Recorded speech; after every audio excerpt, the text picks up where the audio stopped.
प्रक्रिया जो है ये 2 चरण में होगी, जिसमें कि पहला चरण जो है मकान नंबरीकरण से लेकर के इसका मकान संक्षिप्त सूचीकरण बनेगा।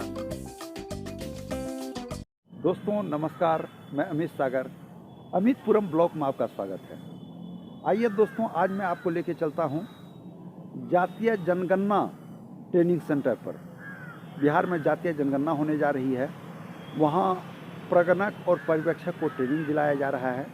तो आइए देखते हैं जो किस तरह से जनगणना कार्य किया जाएगा, उसमें किस किस तरह की जानकारी दी जाएगी और आपसे क्या पूछा जाएगा जनगणना क्रम में, इसकी जानकारी हम प्राप्त करते हैं। अब मैं अपने धन्नों पे सवार हो चुका हूँ।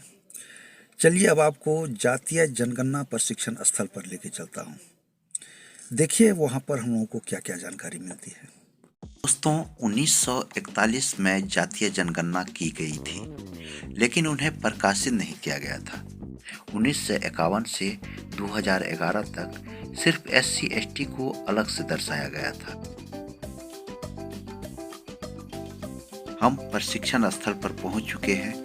ये देखिए गाड़ियों की भीड़ यहाँ लगी हुई है। दोस्तों इस बार की जातीय जनगणना में 5,18,000 कर्मी लगाए गए हैं, जो 2,58,90,497 परिवारों तक पहुंचेंगे। वहां रहने वाले परिवार के मुखिया का नाम दर्ज होगा एवं परिवार के सभी सदस्यों की जानकारी रजिस्टर में दर्ज होगी।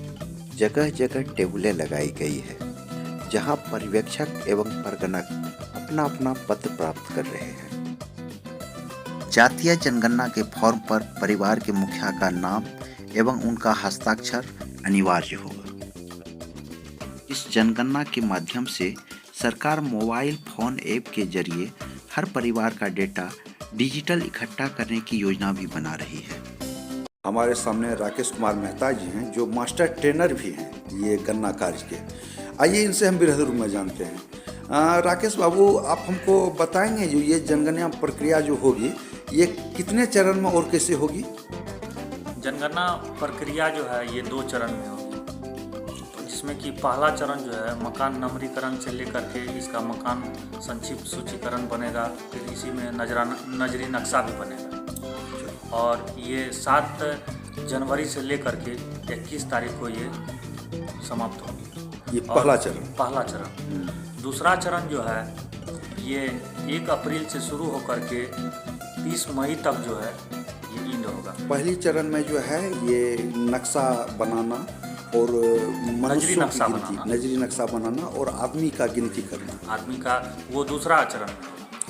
अब जैसे कि हम एक जनता हैं और मेरे पास कोई प्रगणक आप आए हुए हैं, तो मुझे किन किन सवालों का आपको जवाब देना होगा और किस किस तरह का कागजात हमको उपलब्ध रखना होगा?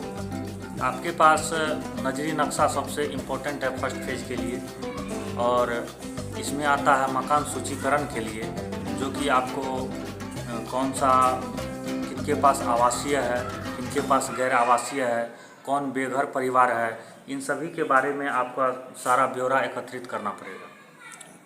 अब जैसे कि एक भवन है, उसमें 3 परिवार रहते हैं, तो उसका सूचीकरण कैसे होगा? एक परिवार है मतलब कि एक भवन है। पहले तो सबसे आइए भवन पे। अगर एक भवन है, उसमें अगर मान के चलिए आप 2 परिवार है, तो मकान हो गया आपका 2 मकान, उसमें 2 हो गया, और परिवार के मुखिया भी उसमें 2 हो जाएंगे, और दोनों मुखिया में कितने परिवार हैं कुल, उनको दर्शाया जाना है। अच्छा, जैसे कि मान के चलिए किसी का घर बना हुआ है लेकिन वो यहाँ पर नहीं है, तो उसका समेकन कैसे कीजिएगा? घर बना हुआ है, अगर वो यहाँ पर नहीं रहते हैं, मान के चलिए यहाँ नहीं रहते हैं, वो मधेपुरा में रहते हैं, ठीक है, घर यहाँ भी है और मधेपुरा में भी है, तो इनको अभी फ़िलहाल मकान सूचीकरण में इनका जो है वो चढ़ेगा। लेकिन जैसे ही ये जातीय जनगणना हो जाएगा, सेकेंड फेज का काम जो होगा, तो उस समय में होगा क्या, या तो उनको यहाँ का ब्यौरा देना पड़ेगा या तो वहाँ का। मान के चलिए वो यहाँ पर है तो वो यहाँ का दे देंगे, वहाँ स्वतः छूट जाएगा। अगर वहाँ पर है तो वहाँ पर वो दे देंगे, यहाँ पे छूट जाएंगे। चलिए, जातीय जनगणना के संबंध में महत्वपूर्ण जानकारी देने के लिए आपका बहुत बहुत धन्यवाद।